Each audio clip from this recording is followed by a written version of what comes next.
Good evening. A serial fraudster has admitted conning a Gloucestershire woman out of nearly £300,000.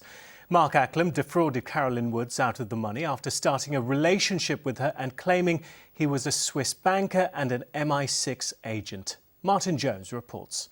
Mark Acklom, who was just 16 at the time...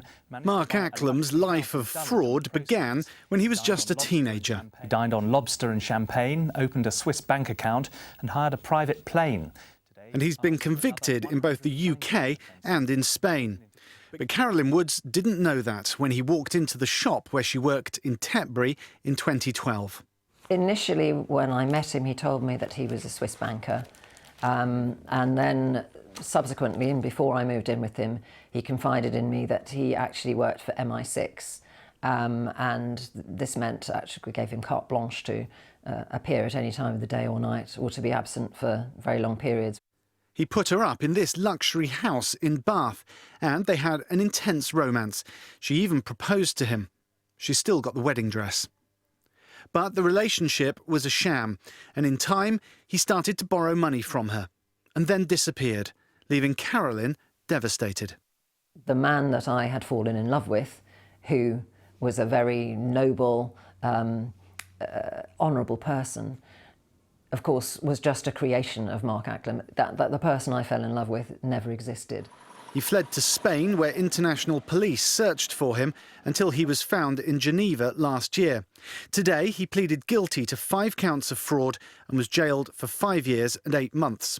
But Carolyn Woods wasn't the only person who fell for his lies while he lived in the West during 2012. Chris Frampton invested £50,000 in a business venture after he met him in Bristol. He lost it all. It was absolutely devastating because it was our safety net. It basically what we were paying the mortgage with. It was what we were living on. So we ended up losing the car, the house. Architect David Hadfield narrowly avoided losing his house in Bath to Mark Acklom, but saw through him just in time. And several graphic designers did work for Mark Acklom's companies, but were never paid. I think he's completely addicted to conning people. In terms of the lies he tells, he can tell them so well because he believes them. There's no problem with lying whatsoever, and in fact manipulating people is just fun. So many intelligent professional people fell for Mark Acklom's lies, but they all tell the same story of an accomplished con man who carefully targeted, understood and flattered his victims, and who caused so much misery around the West Country. Martin Jones, BBC Points West. The parents of a young man who died at Southmead Hospital in